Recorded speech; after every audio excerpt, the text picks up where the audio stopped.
Bom dia, irmãos, que a graça e a paz do Senhor seja com todos. Amém. Irmãos, vamos abrir nossas Bíblias no Evangelho segundo Mateus.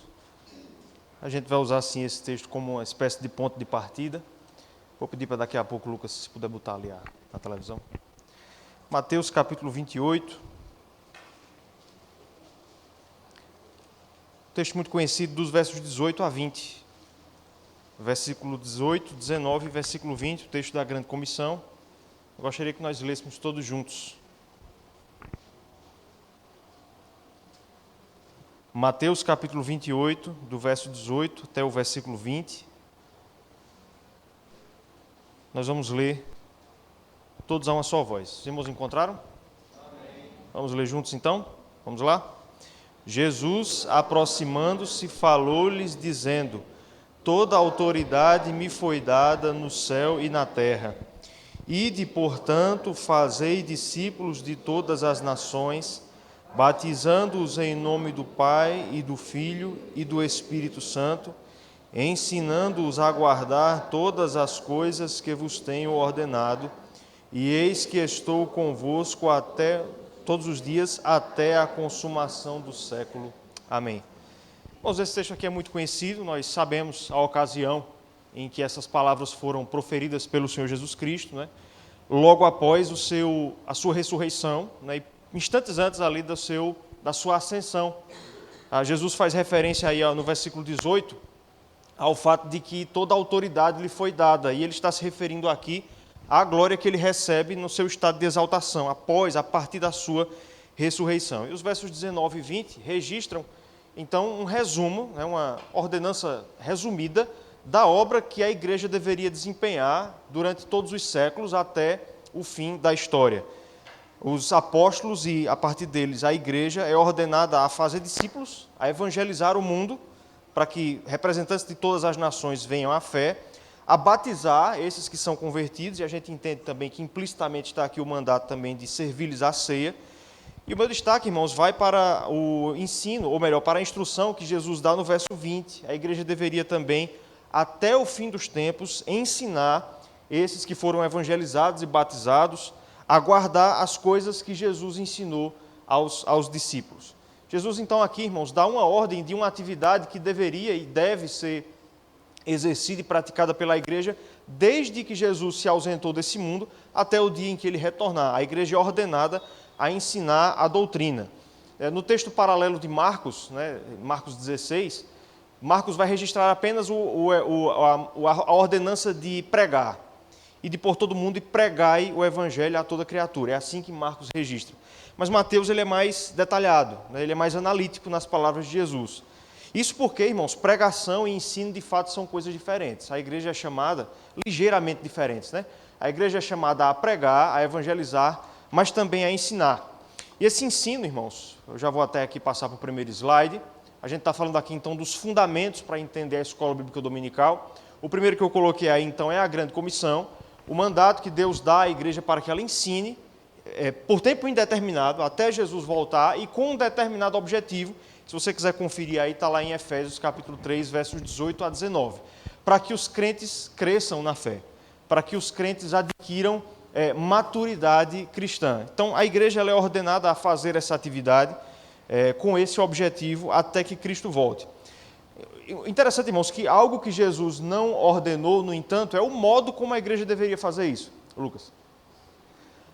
Jesus não determinou o modo como a igreja deveria fazer isso. Ele disse que a igreja deveria ensinar, com que objetivo e até quando ela deveria fazer isso, mas não estipulou nenhum método específico pelo qual a igreja deveria, então, desempenhar essa sua função. Então, cabe à igreja encontrar estratégias dentro das diretrizes que a palavra de Deus coloca para exercer, então, essa função. E é aí que nós chegamos na escola bíblica dominical.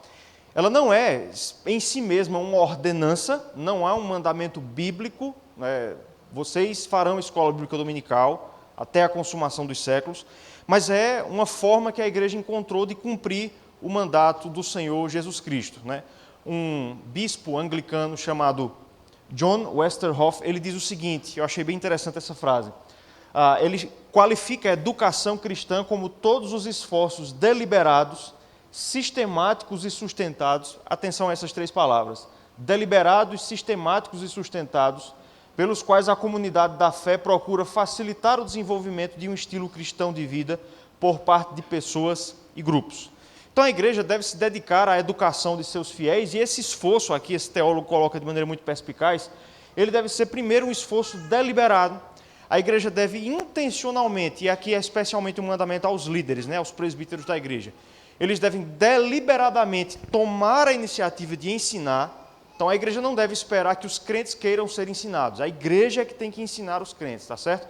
Deve ser um esforço deliberado, sistemático, ou seja, todo o conteúdo da fé deve ser ensinado aos crentes. Jesus disse que nem só de pão viverá o homem, mas de quê? De toda palavra que sai da boca de Deus. Então todo o conselho de Deus deve ser ensinado aos fiéis.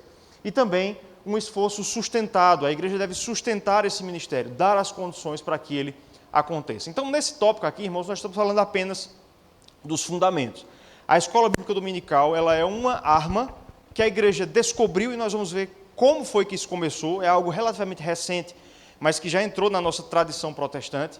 É uma arma que a igreja encontrou para cumprir esse artigo específico da grande comissão, ensinar os fiéis as coisas que o Senhor ordenou, tá bom? Então, eu fui convidado para falar aqui sobre basicamente 3 coisas, a gente vai seguir rigidamente esses pontos. A história da escola bíblica dominical, a importância, eu tentei achar 3 fatores que mostram como a EBD é importante, e no final, algumas razões pelas quais nós devemos, então, frequentar a escola bíblica dominical, tá certo?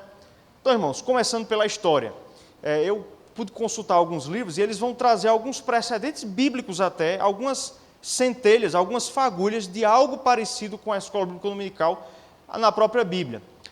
Primeiro, um historiador chamado Joséfo, Flávio Joséfo, um historiador judeu, ele vai dizer que já na época de Moisés, já no período mosaico, no período da lei, já havia a prática de no sábado, no dia do Senhor, se ensinar a lei. A gente não tem registro bíblico disso, mas Joséfo diz que já nessa época, além do culto, além do sacrifício que havia no sábado, Moisés, ali os sacerdotes, eles tinham o hábito também de ensinar a lei aos hebreus, tá bom? Nós vamos encontrar também um prenúncio disso lá em 2 Crônicas, capítulo 17, versos 7 a 9, certo? Quando o rei Josafá, ele faz algo revolucionário para a época. Ele manda sacerdotes por todo o reino para ensinarem a lei ao povo de Judá, tá certo?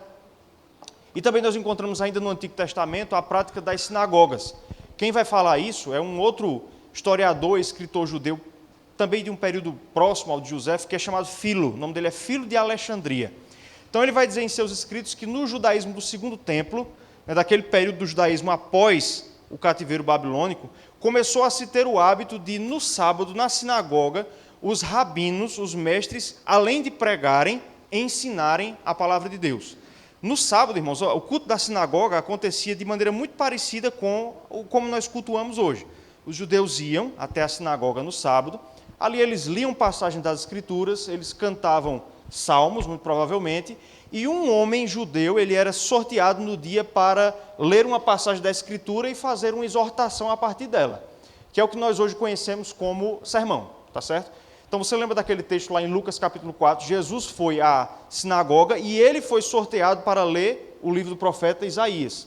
Qual é a exortação que ele faz a partir daquele texto? Hoje se cumpriu a escritura que acabais de ouvir. Ele mesmo, Ele fala lá de Isaías 61. Então, depois desse momento do culto, já na sinagoga, havia uma prática ali de depois os rabinos ensinarem. Tinha a pregação primeiro, depois eles ensinavam. E como é que acontecia esse ensino? Em geral, era com crianças, tá certo? Vocês sabem que no judaísmo há um procedimento chamado bar mitzvah. O menino judeu, quando ele completa 13 anos, ele faz essa espécie de profissão de fé pela qual ele se torna um adulto no judaísmo. Antes disso, quando ele é uma criança, ele é ensinado pelos rabinos. E era isso que acontecia na sinagoga. As crianças faziam perguntas ao rabino e o rabino respondia. Perguntas acerca da lei, acerca da escritura. Então, a primeira coisa parecida com a escola bíblica dominical que nós vemos na Bíblia é essa prática entre os judeus, tá certo? Os meninos menores de 13 anos, após o culto, eles ficavam ali em torno do rabino e faziam perguntas. E era assim que acontecia a educação na sinagoga. E nós vamos ver também que, não é nem preciso ler texto sobre isso, Jesus e os apóstolos eles vão usar esse método, né? Jesus vai também ensinar, ele vai frequentar a sinagoga no sábado, ele vai permitir que as multidões cheguem perto dele e lhe façam perguntas, como a gente vê várias vezes nos evangelhos. Os apóstolos também. Os apóstolos vão frequentar também as sinagogas e serem perguntados sobre questões das Escrituras. Então, em termos de precedentes bíblicos, irmãos, nós não encontramos, como eu falei no começo, a escola bíblica dominical na Bíblia. Você não vai encontrar mandamento bíblico acerca da existência de uma escola bíblica dominical, mas nós encontramos coisas parecidas. Nós encontramos simulacros do que hoje nós entendemos por escola bíblica dominical. Mas o fato, irmãos, é que a escola bíblica dominical, ela vai aparecer na nossa era moderna não antes de 1780. O criador da escola bíblica dominical é esse homem aí chamado Robert Hykes, tá certo? Ele era um inglês e a escola bíblica dominical, ela foi criada, ela foi fundada na cidade de Gloucester, na Inglaterra. Então, esse homem aqui era um crente comum. Ele não era um pastor, não era um clérigo. Ele era um membro da igreja episcopal, da igreja anglicana da Inglaterra, e ele vivia nessa cidade. A profissão dele era jornalista. Ele era dono de um jornal, editor de um jornal. A gente vai ver isso com um pouco mais de detalhes mais na frente. E ele toma, então, em 1780, a iniciativa de iniciar uma classe de lições no domingo. E qual foi o contexto que levou Hykes a fazer isso? Ele percebeu o estado de indigência, né, de muitas crianças na sua cidade. Ele percebeu que havia muitas crianças sem pai e sem mãe, que no domingo perambulavam pela cidade, sujas, em condições assim, de maus tratos, enfim. Então ele toma essas crianças e começa a reunir com elas na igreja aos domingos para ensinar essas crianças que ele encontrava na rua. Então, a escola bíblica ela nasce, irmãos, isso é interessante perceber, de uma preocupação também social de Robert Hykes, não apenas, digamos assim, eclesiástica, né? E o que era ensinado? Não apenas a Bíblia, mas também outras disciplinas, tal como, por exemplo, gramática, aritmética. Então, a escola dominical, ela nasce na Inglaterra como uma espécie de reforço escolar, né? Robert Hykes, ele complementava ali a má educação que as crianças recebiam na escola comum, secular, e também adicionava o ensino da Escritura Sagrada. E é interessante perceber, irmãos, que de início, deixa eu dizer a vocês, de início, a EBD ela sofreu críticas. Ela não foi aceita, assim, pacificamente logo de cara. Quando Robert Hykes começou a fazer esses encontros com crianças aos domingos, num primeiro momento, as igrejas tradicionais se colocaram contra o que Hykes fazia. E alguns argumentos eram esboçados por eles. Por exemplo, alguns diziam que aquela era uma prática desnecessária, que não era preciso a igreja fazer aquilo. A igreja abria as portas no domingo para educar crianças. Alguns diziam que não era algo necessário. Outros diziam, isso é bem interessante perceber, que Hykes estava quebrando o dia do Senhor. Ele estava quebrando o domingo, fazendo uma atividade imprópria para o domingo. Talvez porque ele ensinava não apenas Bíblia, mas também outras matérias. E alguns vão também criticar Hykes nessa época porque as reuniões eram feitas no templo, no local de culto. Então, alguns iam dizer, olha, não é próprio você ter crianças brincando, correndo dentro da igreja, mesmo que seja num momento próprio para elas. Então, de início, a escola dominical ela não foi aceita assim pacificamente pela igreja institucional da Inglaterra na época. No entanto, irmãos, a estratégia que Hykes usou para que a escola dominical fosse popularizada foi a sua própria profissão. Eu disse agora há pouco que Hykes era jornalista. Então, ele escreve uma série de artigos intitulados A Escola Dominical, e é aí que o nome dessa escola aparece, A Escola Dominical. Ele escreve uma série de artigos intitulados The Sunday School, né, Escola Dominical, no jornal de Gloucester, no jornal do qual ele era editor. E são esses artigos que vão, então, popularizar a ideia de uma escola para crianças.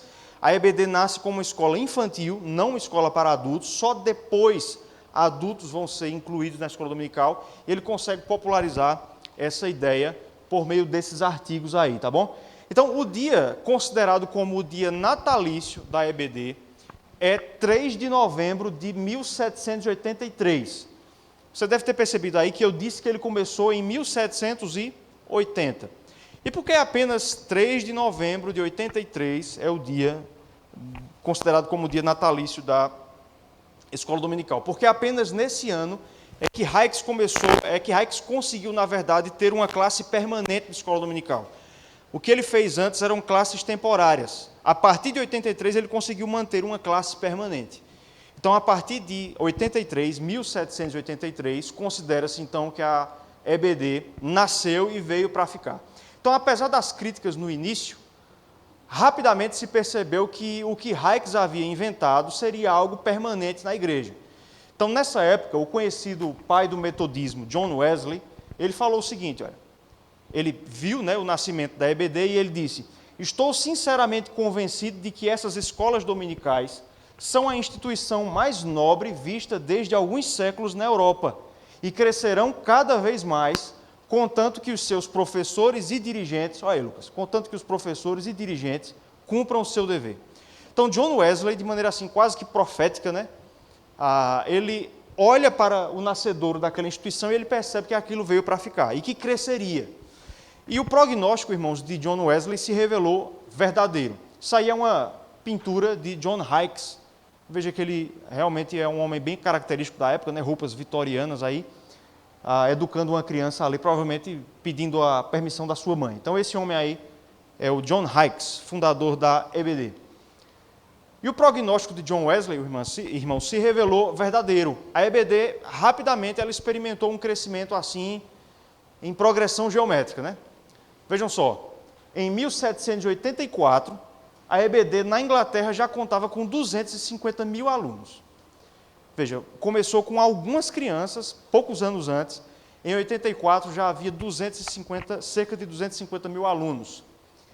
E aí, em 1790, nós tivemos a primeira igreja que oficialmente reconheceu a escola dominical, que foi a igreja metodista, a igreja de John Wesley.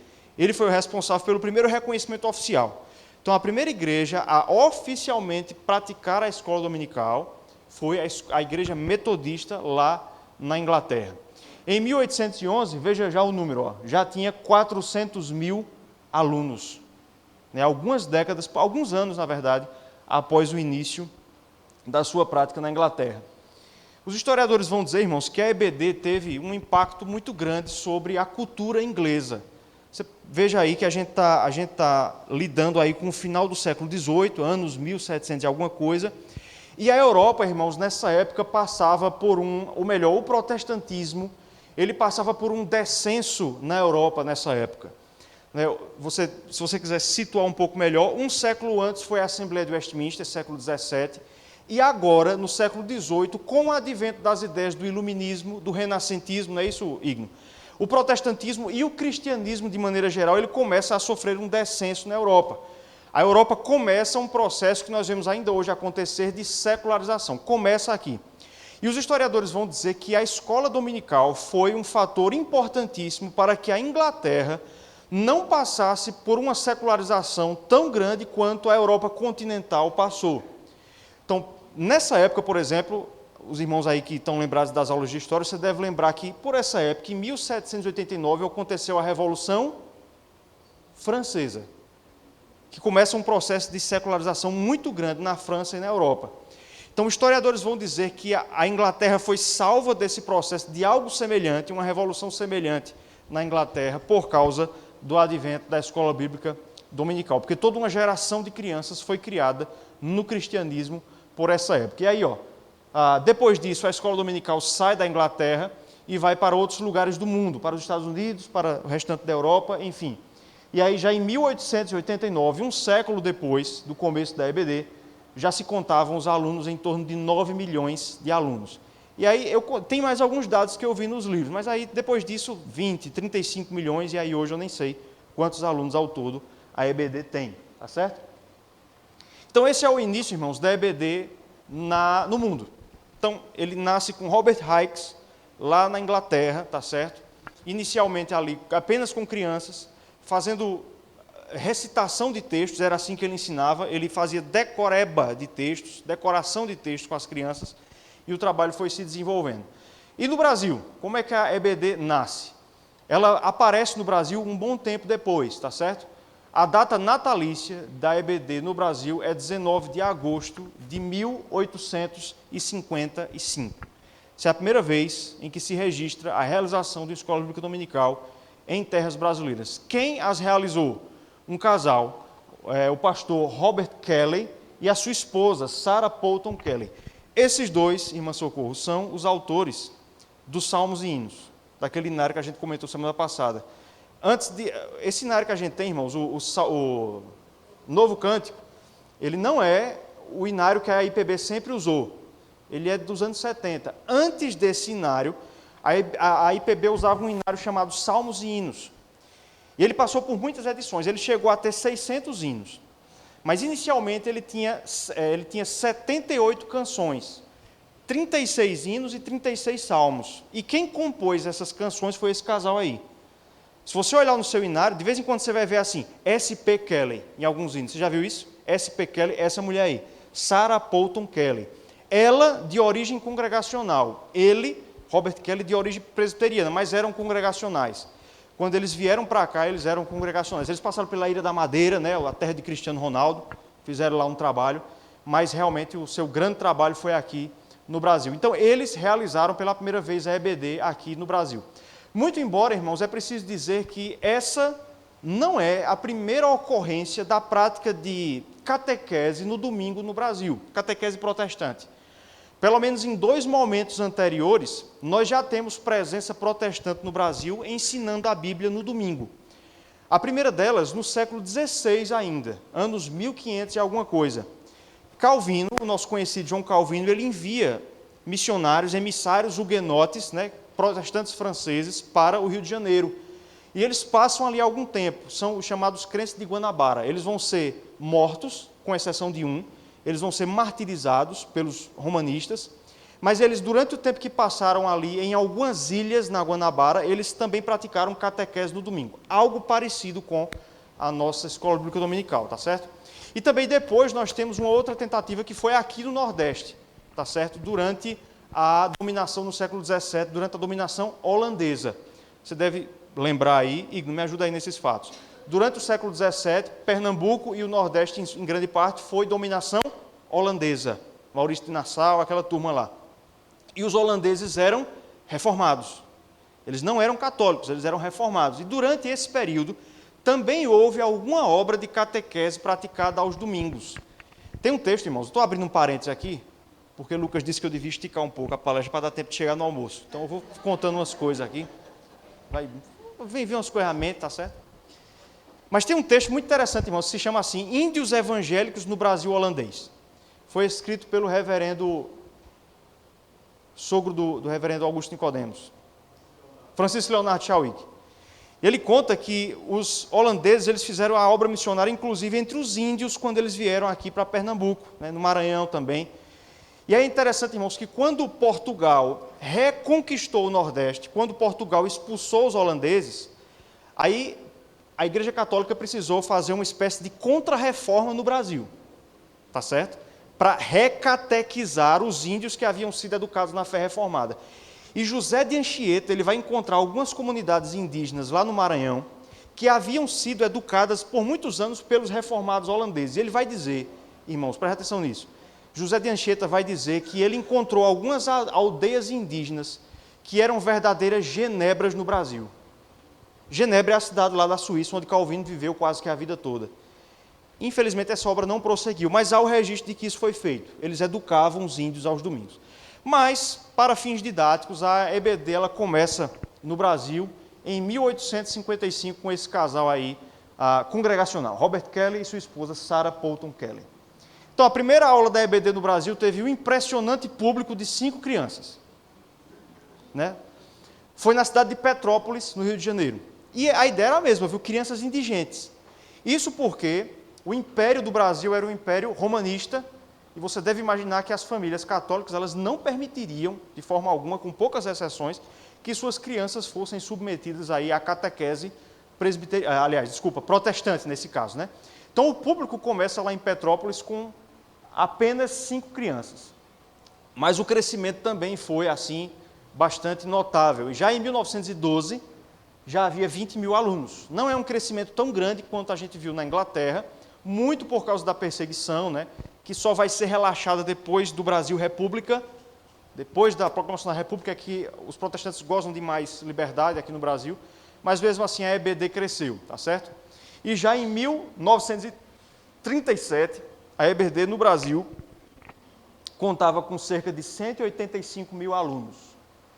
Havia, e isso foi muito importante para o crescimento da EBD aqui no Brasil, uma associação, eu não sei se ela ainda existe, eu suspeito que não, mas havia uma união chamada União de Escolas Dominicais do Brasil, uma organização interdenominacional que tinha como objetivo, digamos assim, impulsionar o crescimento da escola dominical aqui no Brasil, tá certo?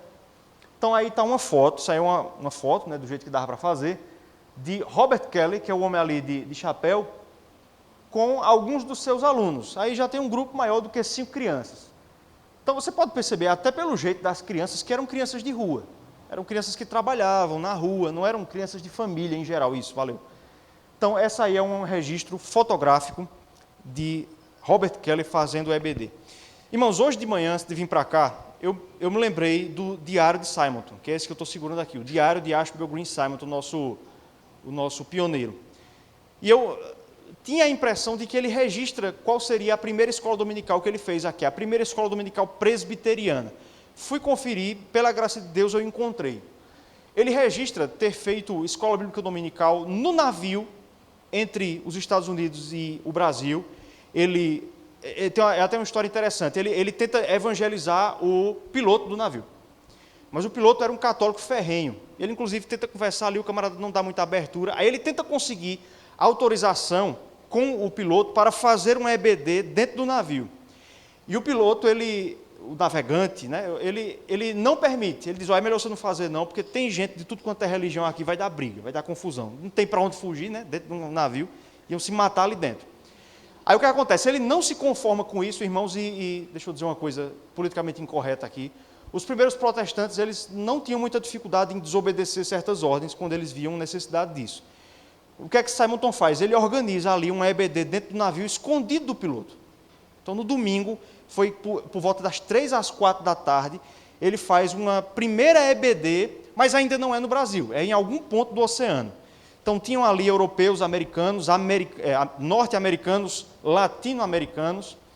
Mas a primeira EBD feita no Brasil por um presbiteriano, ele registra aqui, eu queria ler para vocês, é um parágrafo bem breve.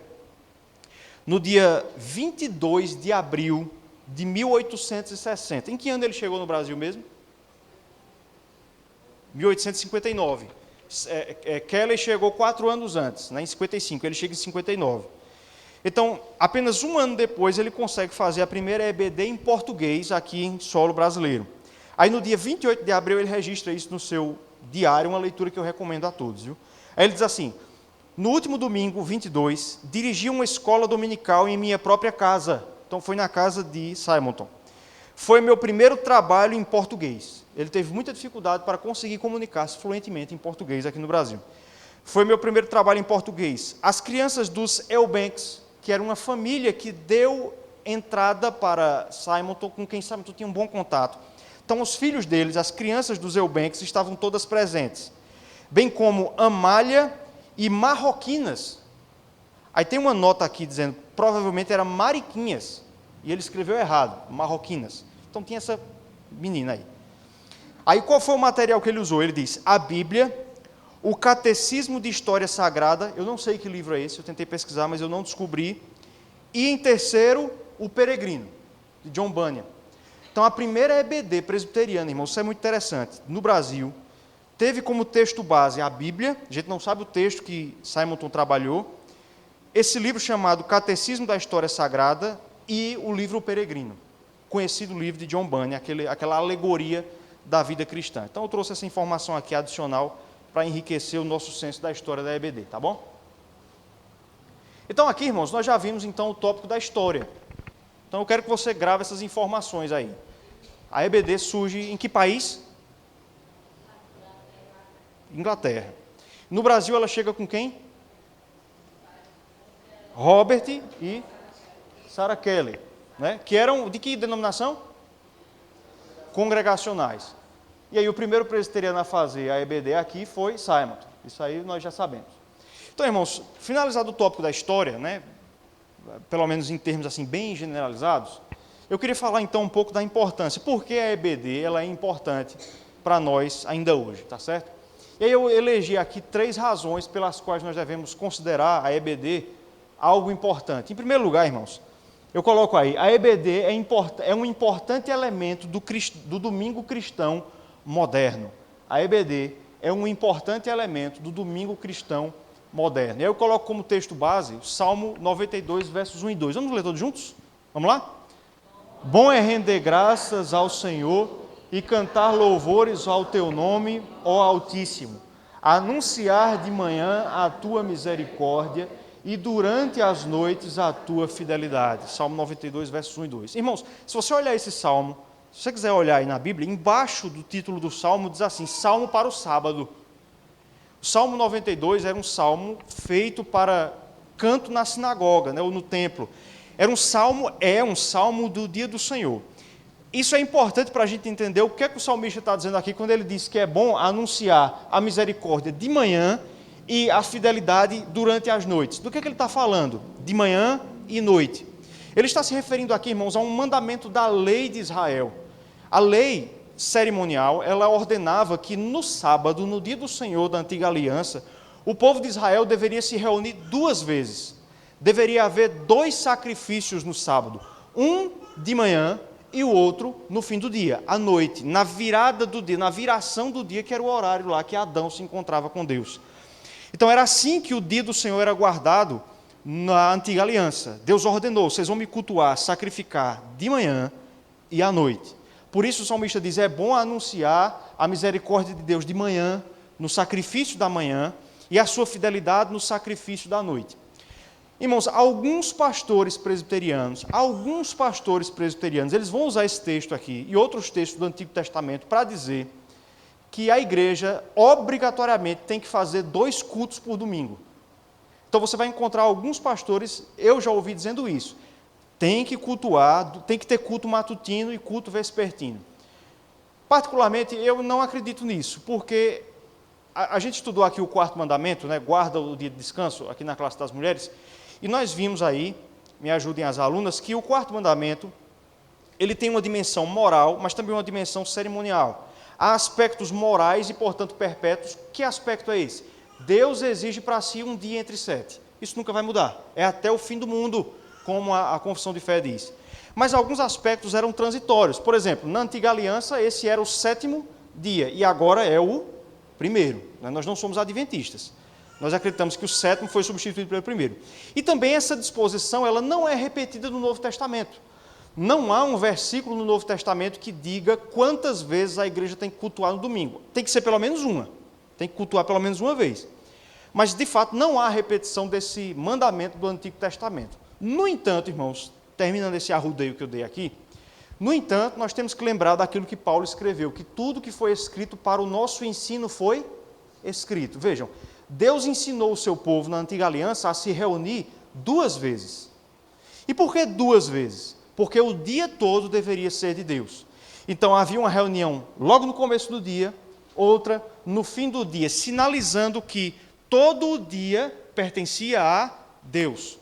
O sábado ele é chamado de sábado do Senhor. E em Apocalipse 1:10, como é que João vai chamar o dia da revelação? Dia do Senhor. Ele está apelando para o que o sábado, para como o sábado era chamado. Então, irmãos, por mais que não haja uma obrigação no Evangelho de a igreja se reunir 2 vezes no domingo, esse, no entanto, é um princípio que já é ensinado, assim, de maneira didática, vamos colocar assim, no Antigo Testamento. O povo de Deus sempre teve por costume reunir-se 2 vezes, não uma vez só. Por quê? Porque isso nos ajuda, irmãos, a fixarmos o fato de que esse dia, o dia de hoje, não pertence a nós, mas pertence ao Senhor. Então, veja, quando você vem para a igreja só de noite, dificilmente durante o dia você vai se dedicar às obras ali que a confissão de fé diz que são as próprias para esse dia. Mas quando nós vimos a igreja, e no nosso caso, por que a EBD entra aqui? Porque a gente não tem culto matutino. Na capital é muito comum isso. Quase todas as igrejas em Recife têm culto de manhã e de noite. A EBD é depois do culto da manhã. Mas no interior a gente não tem muito essa cultura, só tem a EBD. Então a EBD ela exerce esse papel de ser a reunião da manhã. O momento, irmãos, em que nós proclamamos de manhã as misericórdias de Deus. Então veja, irmãos, e a gente tem uma coisa que a gente aqui, deixa eu deixar a coisa um pouco mais experiencial. É uma coisa que a gente, irmãos, percebe na prática. É outra coisa quando a gente já se acorda no domingo sabendo que nós vamos para a igreja. Sabendo que hoje é o dia do Senhor, daqui a pouco eu vou estar com os irmãos, vamos ter ali um momento devocional, depois a EBD. A EBD, ela cumpre essa função de demarcar a propriedade de Deus sobre esse dia. E aí o domingo, irmãos, fica um dia muito mais dedicado a Deus. A gente se levanta, já se levanta um pouco mais cedo porque tem um compromisso às 9 horas. O ideal era que a gente já se levantasse aqui, não quero fazer disso lei, mas o ideal era que a gente já se levantasse ouvindo salmos, ouvindo canções, hinos, se preparando espiritualmente, vir para a igreja, participar da devocional, ouvir o estudo, chegar em casa, comentar o estudo no almoço, descansar. É algo próprio do domingo. Tem que dormir mesmo de tarde, é dia para isso.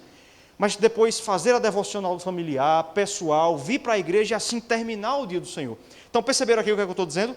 A escola dominical funciona como esse lacre da propriedade de Deus sobre esse dia. Então, irmãos, tem que vir 2 vezes para a igreja. A não ser que você não possa, eu não estou aqui, irmãos, ignorando o fato de que muitas pessoas só podem vir uma vez.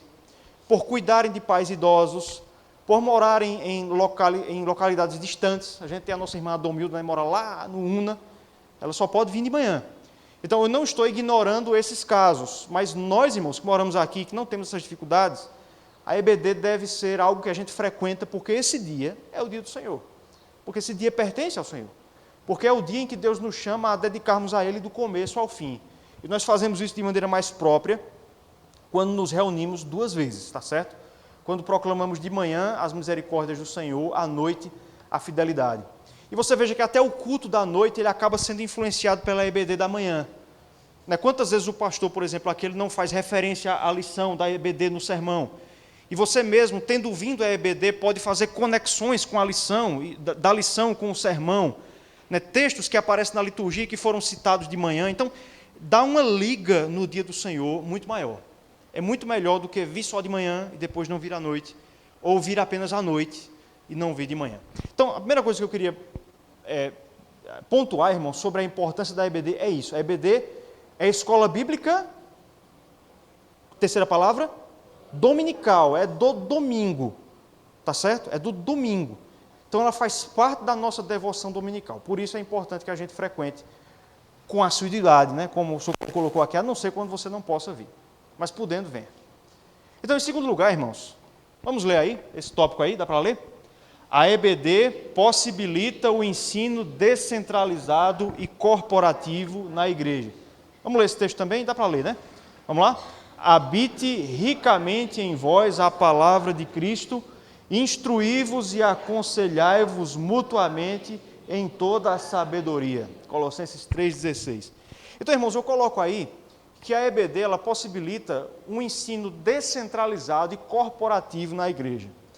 O que eu quero dizer com isso, irmãos, é que a EBD, a Escola Dominical, ela é um momento diferente dos demais na igreja, porque nós temos a possibilidade de aprendermos a palavra de Deus de uma forma mais compartilhada.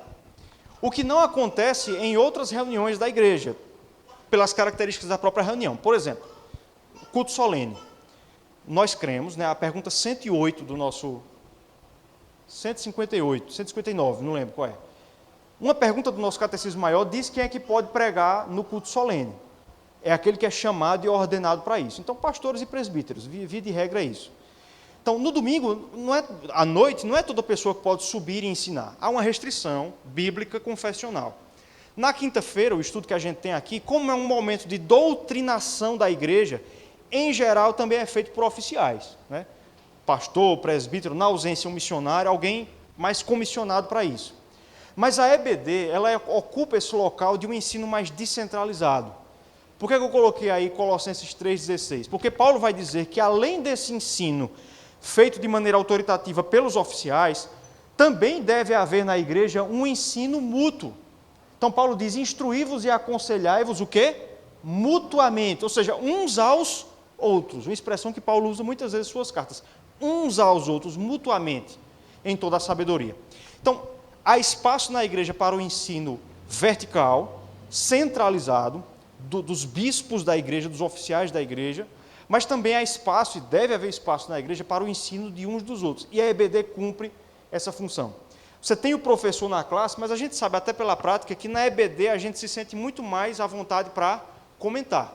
No domingo à noite ninguém comenta, é um sermão, não há espaço para comentário durante ali. Na quinta-feira os irmãos comentam, mas ainda assim, menos. Mas na EBD, irmãos, é aquele momento importante que a gente tem para debater, para questionar, para perguntar, para compartilhar experiências daquilo que está sendo ensinado ali, de modo que a EBD cumpre essa função de tornar o aprendizado da igreja mais descentralizado, mais praticado mutuamente, uns com os outros. Entenderam isso que eu estou dizendo aqui? E uma outra coisa importante da EBD, irmãos, eu queria colocar essa aplicação aqui, tá certo? A EBD, a Escola Bíblica Dominical, ela é um momento, é um espaço muito útil para a igreja, no qual nós descobrimos pessoas com habilidade para o ensino.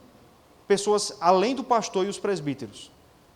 Então, na EBD a gente tem mais aquela liberdade de ceder o espaço. Eu, como professor, faço muito isso. Cedo espaço quando eu não posso ouvir para os irmãos. E aí a igreja, para alguns irmãos. E aí a igreja vai percebendo, fulano de tal tem habilidade para o ensino. O bicho é desenrolado. Ele pode ser um presbítero no futuro, um diácono, né? Então, irmãos, e no caso da nossa igreja aqui, levanta a mão para o céu, viu? Porque há uma grande equipe de pessoas habilitadas para o ensino. Você tem o pastor, você tem os 3 presbíteros que são envolvidos no ensino, o que não é regra nas igrejas presbiterianas, viu? Pode saber disso. E você tem ainda um Vitor da vida, um Carlos Eduardo, o irmão Vanderlan, Davi, as irmãs que me ajudam também na classe das mulheres, missionária Vilma, Rejane. Então, irmãos, a nossa igreja ela conta com uma equipe de ensino muito abastecida, muito farta, certo?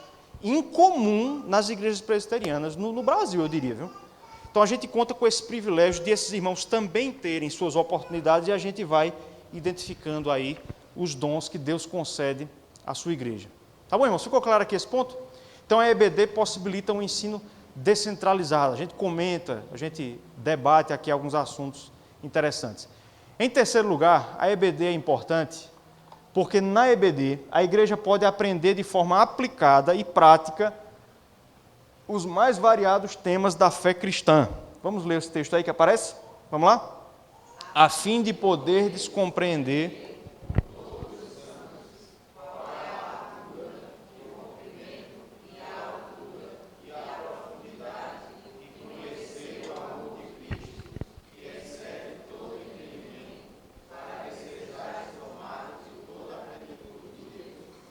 isso, Efésios 3, versos 18 e 19. Então, Paulo diz que ele ora aqui pelos Efésios, né, uma oração que Paulo está fazendo, e ele pede a Deus que os Efésios, com todos os santos, todos os crentes, eles conhecessem, aí veja como é interessante, a largura, o comprimento, a altura e a profundidade do amor de Cristo, para que ele exceda todo entendimento, para que nós sejamos tomados da plenitude de Deus. Mais uma história aqui para alargar um pouco mais. Um colega meu do seminário, ele citou esse texto aí e disse que Paulo era matemático, porque ele fala aí de largura, comprimento, altura e profundidade. Ele era físico. Nada a ver, né? Obviamente, Paulo não por isso ele era matemático, mas a ideia, irmãos, de Paulo citar aí diferentes grandezas, né? É a ideia de que, como é que eu posso expressar isso, irmãos? O conhecimento da Escritura, o conhecimento da nossa fé, não é algo assim estanque, mas ele tem diferentes dimensões. O conhecimento que nós temos, ele é teórico, mas ele é também prático, ele é sabedoria, né? Muitas vezes o conhecimento da lei de Deus é descrito no Antigo Testamento como sabedoria, de modo, irmãos, que nós nunca terminamos de aprender. Sempre há dimensões, lados diferentes da fé que a gente vai aprendendo e fixando melhor na nossa mente, no nosso coração. Então, por isso é que na igreja a gente precisa falar sobre basicamente todo tipo de assunto, porque a fé cristã, ela irradia efeito sobre toda a extensão da nossa vida. Daí falar assim, altura, largura, profundidade, comprimento, ou seja, a fé cristã ela precisa ser conhecida em todas as suas possíveis aplicações na nossa vida. E a EBD cumpre um papel importante nisso. Por quê? Porque no sermão, irmãos, a gente resume muito, você não tem como fazer a aplicação de tudo no sermão, você faz aplicações mais gerais, No estudo bíblico da quinta-feira, em geral a gente trabalha teologia sistemática, né? Mas na EBD a gente tem aquela oportunidade de falar de temas práticos, que às vezes não tem como entrar na quinta-feira, muito menos no domingo. Então a gente pode vir aqui falar de temas práticos da nossa vida, até pelo fato de a gente se dividir em classes. Então as mulheres ficam mais à vontade para conversar certos assuntos, os homens também, os jovens, num vocabulário comum, compartilhado por todos os alunos. Então, por exemplo, agora na classe das mulheres a gente está trabalhando os 10 mandamentos, né? E estamos em que mandamento? No quarto, né? No quinto mandamento. A gente está no quinto mandamento. Honra pai e mãe. Estamos terminando. Então, a cada mandamento que a gente trabalha, eu tenho procurado trabalhar temas práticos em torno daquele mandamento. Então, no quarto mandamento, nós estudamos o ativismo. Ativismo à luz do quarto mandamento. Agora, no quinto mandamento, estou vendo aí se eu consigo trazer uma menina de Lajeado para a gente ter uma palestra aqui sobre feminismo, né, dentro do quinto mandamento. No sexto mandamento a gente quer trabalhar aborto. No sétimo mandamento eu quero trabalhar namoro e casamento, ética cristã da vestimenta. Dentro do sétimo mandamento não adulterarás, tá certo? No oitavo mandamento a gente pode trabalhar o uso do dinheiro. Então vejam, é muito difícil você colocar isso na quinta-feira. A gente tem o mês da reforma, que você trabalha algumas coisas dessas, mas é um mês só. No domingo não tem como trabalhar a fundo essas coisas, porque é um sermão.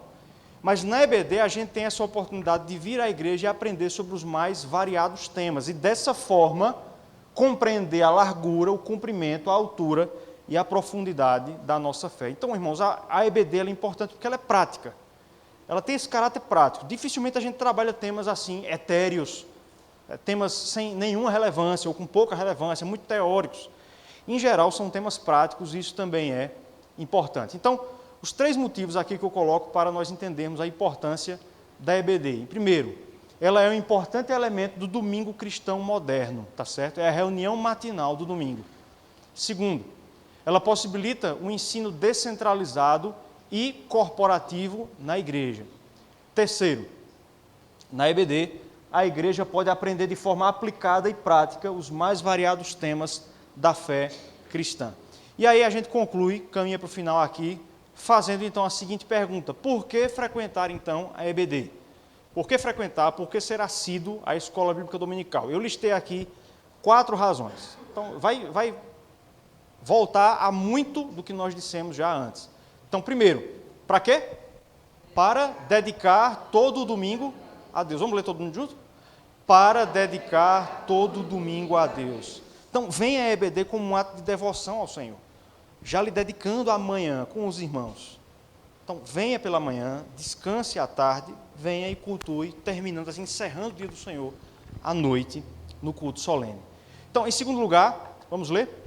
A EBD fornece um caminho planejado e sistemático para o crescimento doutrinário e espiritual. Então, a segunda razão para você frequentar a EBD é porque se você fizer isso, se você for um aluno frequente, você vai começar a trilhar um caminho planejado pelos professores. O professor planeja o que vai ensinar, ele dá um currículo e ele já está pensando no próximo. Não é assim? Ele dá um currículo e já está pensando no próximo, nas necessidades da sua classe. Então, quando você é assíduo, você está sendo beneficiado do planejamento do professor.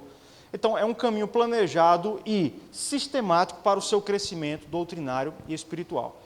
De modo, irmãos, que quando nós frequentamos por um largo período de tempo a EBD, a gente vê o crescimento espiritual na prática. Então, você se converte, você começa a frequentar a igreja, você vai para a classe dos catecúmenos. Ali você vai aprender o beabá da fé. Depois você sai. Se nós tivéssemos uma classe permanente da confissão de fé, seria muito bom. Algumas igrejas têm, a gente ainda não tem essa condição. Mas você vai para a classe dos homens, das mulheres ou dos jovens. Ali você vai aprender paulatinamente também outros assuntos. E com o tempo, você vai perceber, irmãos, o seu crescimento e o crescimento da igreja em conhecimento bíblico. Deixa eu dizer uma coisa aqui, irmãos, nesse ponto, que eu ouvi o pastor Aguinaldo dizer, acho que umas 2 vezes. Eu me lembro do pastor Aguinaldo dizer que quando ele chegou no seminário, muito do que ele aprendeu lá, muito do que era ministrado nas aulas lá, ele já havia visto na Escola Bíblica Dominical. E deixa eu dizer a vocês que é verdade. Muitos dos assuntos que eu tenho visto, pelo menos nesse primeiro ano lá no seminário, vocês já viram. às vezes com a mesma profundidade e às vezes maior aqui, viu? Às vezes maior aqui. Na quinta-feira, no domingo de manhã. Em muitas ocasiões, irmãos, a nossa igreja fornece um ensino comparável ao que a gente vê em certas matérias no seminário. Então, assim, você está recebendo, às vezes, pela falta de comparação, a gente não percebe. Mas vocês estão recebendo ensino de qualidade, tá? Da parte de professores que buscam capacitar-se cada vez mais para isso, tá certo? Então, quando você chega no seminário, você nada de braçada, porque a escola dominical, ela já lhe ensinou muita coisa mesmo, viu? Não é brincadeira, não. Terceiro lugar, irmãos, vamos ler aí. A EBD permite o desenvolvimento comunitário da fé. Vou pedir que um irmão aí, por favor, alguém, abra e leia Efésios 4, 15 e 16.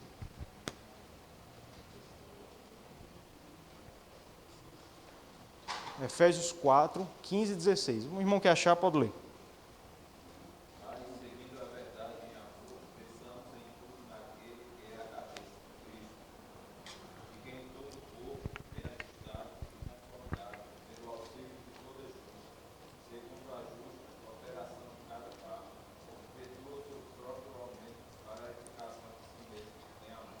Isso. Então, Paulo ordena que a igreja cresça em tudo no cabeça que é Cristo. Agora, perceba que ele vai dizer no verso 16 que esse corpo, bem ajustado e consolidado, ele cresce, agora, pelo auxílio de toda junta. De toda junta desse corpo, de toda parte desse corpo, auxilia no crescimento do corpo como um todo, segundo a justa cooperação de cada parte. Ou seja, o crescimento doutrinário, irmãos, e espiritual de uma igreja deve ser obtido mediante uma participação comunitária nesse crescimento. Cada junta, cada parte deve cooperar e auxiliar no crescimento espiritual do todo. Por que eu estou destacando esse ponto aqui, irmãos? Porque a gente vive uma época, ontem eu estava vindo de Recife e ouvindo um podcast que estava discutindo sobre isso. A gente vive uma época em que o acesso ao conhecimento bíblico, teológico, é muito fácil. É muito fácil. Você abre o YouTube, você tem lá Augusto Nicodemos lhe ensinando. Você tem John Piper, Hernandes Dias Lopes. Então, num contexto como esse, irmãos, é muito fácil assim perguntar, ok, eu devo crescer espiritualmente. Por que não fazer isso em casa? Ouvindo Hernandes, ouvindo John Piper, Nicodemos. Eu não quero ir para a igreja ouvir Eges. Eu quero ouvir Nicodemos. Até eu mesmo queria isso. Então, por que ir para a igreja? Né? Se a nata da teologia hoje eu encontro na internet. Porque, irmãos, o YouTube, ele pode providenciar conhecimento, mas ele não providencia o auxílio de toda junta, de cada parte. Você pode até aprender teologia no YouTube, não pelo ministério da igreja. Você está usando uma ferramenta da internet. Mas só na igreja, com o seu pastor, com seus presbíteros, seus professores, é que a gente obtém esse conhecimento pelo auxílio de toda junta, pela cooperação de cada parte. É o professor que traz ali uma aplicação, aquela pessoa que lhe conhece, que lhe orienta, que lhe aconselha, que visita a sua casa. Hernandes nunca foi na sua casa, nem poderia. Não lhe conhece? Oi? Pode falar. Auxilie.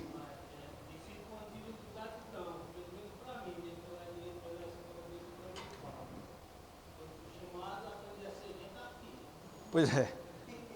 Exatamente. Então, é pelas pessoas que você conhece.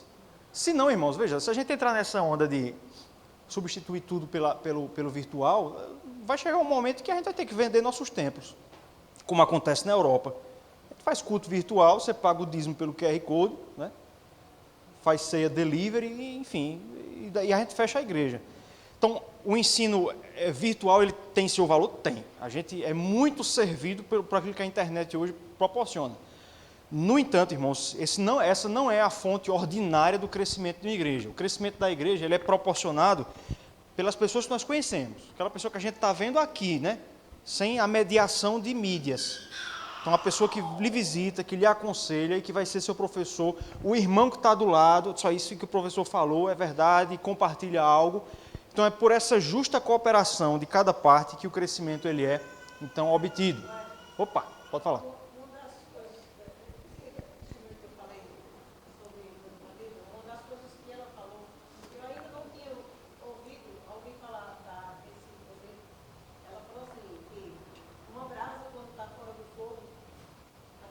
Apagar. Perfeito. Eu tinha ouvido, então isso ficou na minha mente, porque ela falou que como eu estava fora, então, a tendência para mim seria me afastar.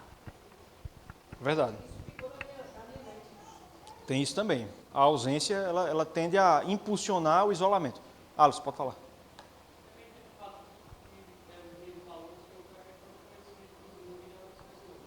Sim.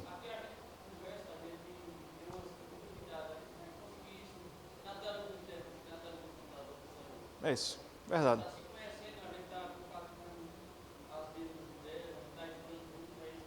Isso. E existe muito da realidade local, né? Você acompanha um pregador, mas ele mora em outra cidade, em outro estado, então às vezes ele não consegue trazer aplicações assim mais próprias para o nosso contexto. Enfim, irmãos, o meio ordinário de crescimento é presencial, é com a igreja presencial, tá bom? E em quarto e último lugar, vamos ler? A fim de fomentar o trabalho evangelístico através da catequese. Por que eu coloquei essa razão aí, irmãos? Porque a EBD, ela surgiu no final do século XVIII e o século seguinte, os anos 1800 e alguma coisa do século XIX, ele vai ser considerado o século das missões protestantes. Nunca o protestantismo cresceu tanto quanto no século XIX. E apesar de eu não ter encontrado nenhuma referência bibliográfica da relação entre as duas coisas, eu não duvido que o advento da EBD esteja relacionado a isso. A escola bíblica dominical foi o modo como o protestantismo conseguiu entrar e fincar raízes em muitos países, tá certo? Principalmente no sul global, no hemisfério sul. Então, historicamente, a EBD tem essa importância de ser muitas vezes o método evangelístico da igreja. E a gente vê isso na prática. Muitas vezes aqui eu vejo, imagino que na sala dos homens aconteça também, dos jovens, de vez em quando uma pessoa que você não conhece, e veio para a classe, um dos irmãos convidou, olha, está trabalhando um tema muito interessante lá, o livro de Eclesiastes, os 10 mandamentos, né, ou outro tema. Então a pessoa começa a vir, começa a ouvir as lições, daqui a pouco a pessoa está vindo para o culto à noite, e quando pensa que não, está fazendo discipulado, vai se tornar membro da igreja. Então a EBD também tem essa importância de ser uma boa porta de entrada para descrentes na igreja, tá certo? Porque é um momento em que a gente fala de alguns assuntos, as pessoas perguntam, se sentem mais à vontade para perguntar sobre dúvidas que elas têm sobre a Bíblia. Eu já recebi muita pergunta interessante, viu? Em classe de escola dominical, em geral de pessoas que não são da igreja, mas que estão ali frequentando. Opa, Adelma, pode falar.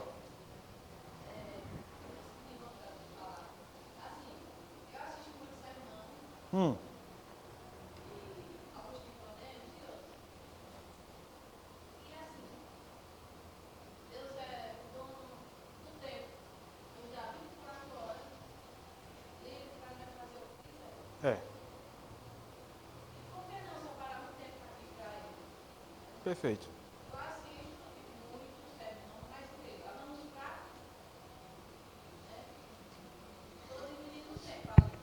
Verdade.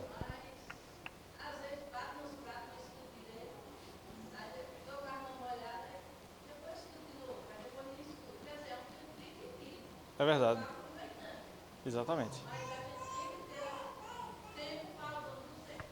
Verdade. Perfeito. Tem até esse efeito, né? Você vem para a igreja, você está, em tese, focado apenas naquilo ali. Então, irmãos... Isso. Quem foi que falou? Foi? Exatamente. Está totalmente focado, ela não está dividindo a atenção. Então, eu coloquei essas 4 razões aí para frequentarmos a EBD. Para dedicar todo domingo a Deus, para trilhar esse caminho de crescimento doutrinário e espiritual, para desenvolver comunitariamente a nossa fé. Você veja, ó, depois da EBD a gente vai para o almoço aqui, então desenvolvimento comunitário da nossa fé. E quarto lugar, para fomentar o trabalho evangelístico através do ensino das Escrituras, tá bom? Semana passada a gente trouxe um estudo aqui, né, sobre a vida do Dr. Butler, né, aqui para a classe das mulheres. E uma coisa interessante, Lucas, é que Rafael, o Dr. Butler foi superintendente da EBD, lá em Recife. E era uma forma como eles realmente impulsionavam a pregação protestante, o ensino, a catequese no domingo. Responder perguntas dos incrédulos. Por que não pode adorar a Maria? Eles respondiam. Então esse é um instrumento que a gente ainda pode usar ainda hoje. Pode falar, André.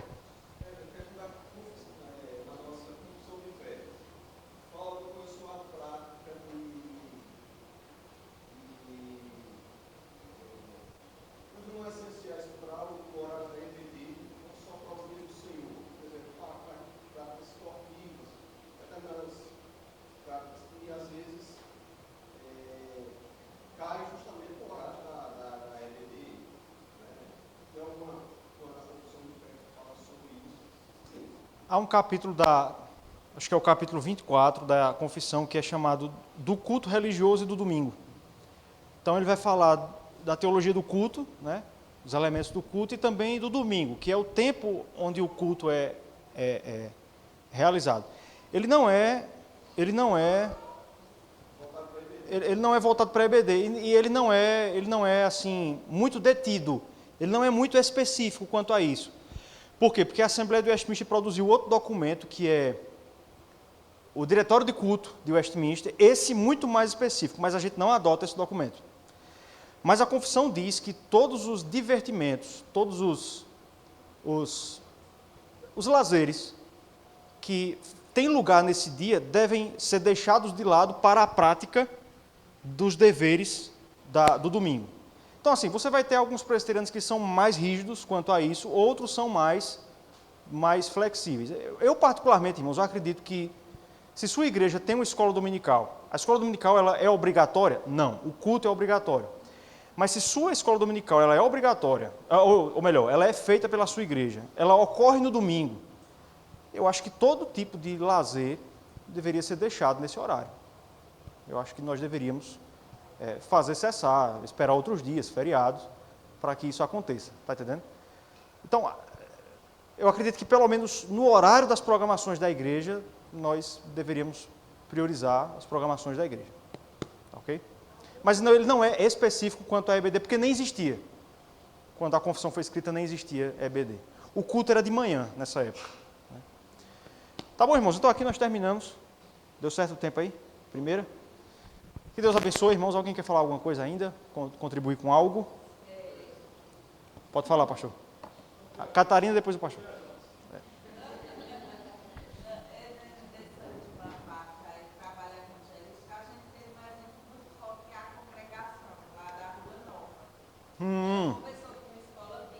Perfeito.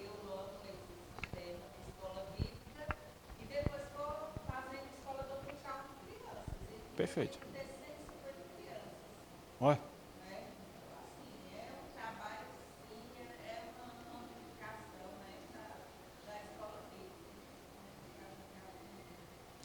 Show.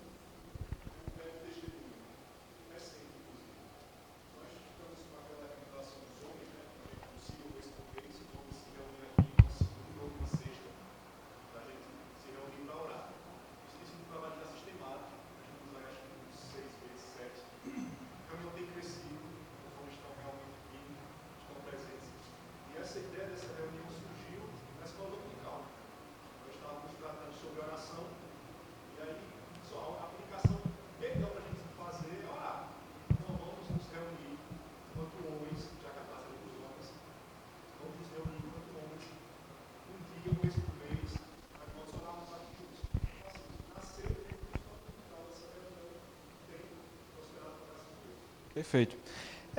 E tem ainda esse valor, aí com isso aqui eu vou terminar mesmo. Aí tem esse valor prático também, né, irmãos, de colecionar essas histórias. É a gente estando junto na igreja, vivenciando, né? No culto, às vezes termina o culto, a gente já tão rápido vai embora. Então, de manhã tem esse momento da gente estar junto, aí tem as histórias engraçadas da EBD, comentário de um, comentário de outro, muitas histórias de Antônio Ribeiro, né, quando estava na EBD. Então, irmãos, histórias bonitas da história da igreja. Por exemplo, eu não lembro quem me disse isso. Se a pessoa estiver aqui, se denuncie. Mas uma pessoa me disse que, originalmente, antes de existir essas construções da Maranata aqui, a classe dos homens da EBD funcionava debaixo de um pé de alguma coisa, aqui de atrás. Pé de joá, não sei o que era. Isso, ó, há muito tempo. Então, essas histórias vão sendo colecionadas. A classe dos homens começou embaixo de um pé de árvore, né? Irmãos que passaram por aqui, comentários que foram feitos numa classe. Uma vez o irmão disse isso. Enfim, irmãos, isso enriquece muito a nossa experiência como igreja. Então, irmãos, que valorizemos esse tesouro, né, distintamente protestante, é uma tradição protestante a EBD, e por isso mesmo também importante, tá bom? Então, que nós valorizemos a EBD, sejamos frequentes, aproveitemos isso que o Senhor nos deu. Que Ele nos abençoe, irmãos, em nome de Jesus. Amém.